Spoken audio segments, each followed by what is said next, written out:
Another message that I want to put out there is that there are those of you that say that I am hot-headed, all right? And there are those of you that really thought that I was hot-headed. But I'm going to tell you something. I sent some of this information off to people to show a probable cause as to what was going on and why I reacted the way that I reacted.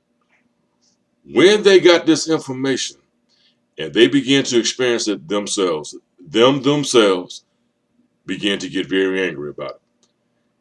And in return for that, they began to tell other people that that's just normal. That's just normal for him to get upset. His life got messed up. So those of you that are out there that are insisting on but continuing to obstruct, so be it. If whatever you get, you just get. That's the law of the land. All they did was clearly they just obstructed this.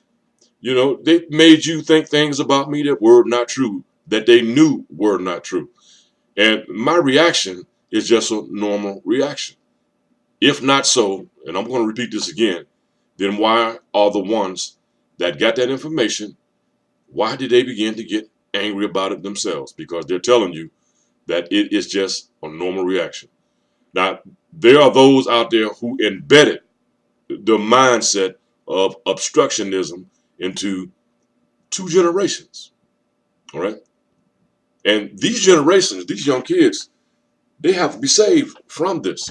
Because if someone leads you to believe that it's okay to go rob a bank, and I'm using this as an example, and you go rob that bank, you're going to suffer the consequences for it. And there are adults who use trigonometry, psychology, and embedded this mindset into a whole generation. Remember, this started back in 1999. Some of the children that came up into this era, they could be 12, 13, 14, and 15 to 16 years old, and their minds have been set to think that this is the way that they are supposed to be, when in reality, it's not. Some of these kids practicing these deceptive practices and practicing obstructionism could wind up going to prison. And you have to remember, those of you that remember the cocaine days, this is for the sake of the kids also. You remember how cocaine was back in the day. You remember how they just started out with 22s and 38s.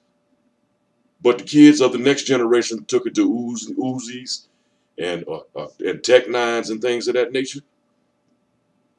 What they fail to realize is that I'm even inclined to say that some of them did not fail to realize that when you set a mindset in place like that, that some kids and some people in a younger generation are going to take it to their level. And their level may be a whole lot worse than it was back in the day. And you probably see exactly what I'm talking about. This mindset is a dangerous way of thinking, because it's not only teaching kids that, but it's also a trap. They can wind up going to jail for that, thinking that right is right and wrong is wrong. It's obstructionism. And there are some, listen, that thought that it was okay to do it because there were people that were coming on TV instilling this mindset intentionally. And the end result was the ones that did practice it, they're in prison. I'll be talking to you soon. It's a dangerous mindset.